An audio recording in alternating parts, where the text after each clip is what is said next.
Bonjour et bienvenue à cette nouvelle vidéo consacrée cette fois-ci au pronom complément indirect. Alors, première question, quelle est la différence entre le complément direct et le complément indirect? Prenons la première phrase, je regarde Pierre. Ici, il s'agit d'un complément direct. Nous avons le verbe, nous avons le complément et vous voyez qu'il n'y a rien entre les deux et que la liaison est directe. Alors que si je prends l'exemple, je téléphone à Pierre, cette fois-ci, j'ai mon verbe téléphone, j'ai mes compléments Pierre, mais entre les deux, j'ai la préposition à. Donc, ce n'est pas direct, c'est un complément indirect. Voilà donc la grande différence entre les deux. Le problème sera de connaître la structure des verbes, savoir quand le verbe a un complément direct ou un complément indirect. Ça, vous avez une liste de vocabulaire à étudier. Alors, comment est-ce que ça se passe pour le pronom complément indirect? Si je regarde, Natacha parle à son frère, eh bien, le complément indirect. Donc, est-ce que Natacha parle à son frère? Je vais dire oui, Natacha. Ici, j'ai besoin d'un pronom, et donc je vais mettre lui. C'est un masculin singulier, et donc Natacha lui parle. Et est-ce que Natacha téléphone à sa sœur? À nouveau, Natacha lui téléphone. Donc je remarque que c'est la même forme au masculin et au féminin. Un autre exemple, Claudia ressemble à ses enfants. Donc le complément indirect à ses enfants. Je vais dire oui, Claudia ressemble. Je vais chercher ici le complément indirect.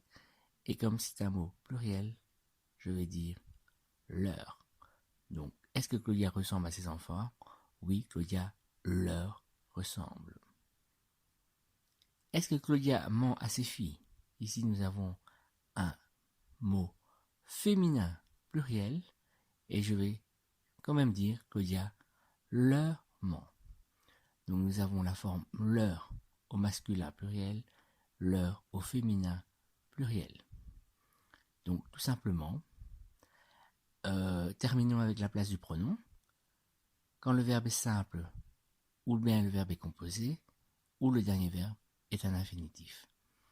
Donc ici, elle parle à son ami. Je vais dire, effectivement, vous avez le verbe ici. Elle lui parle. Et donc, je place le pronom devant le verbe. Quand le verbe est composé, est-ce qu'elle a parlé à son ami? Oui, elle lui a parlé. Le pronom est devant le verbe. Elle va parler à son ami. Le verbe, c'est va parler. Et je vais dire, elle va lui parler. À nouveau, le pronom est devant l'infinitif. Pour la forme négative, comment ça se passe? Elle ne parle pas à son ami, elle ne lui parle pas. Donc le pronom est toujours devant le verbe. Elle n'a pas parlé à son ami, elle ne lui a pas parlé. Le pronom est toujours devant le verbe, devant l'auxiliaire, devant le participe passé. Et elle ne va pas parler à son ami, elle ne va pas lui parler. À nouveau, le pronom est devant l'infinitif entre les deux verbes. Voilà comment se conclut notre vidéo. Merci de votre attention.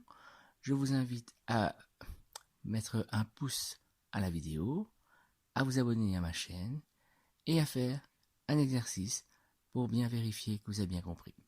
Merci.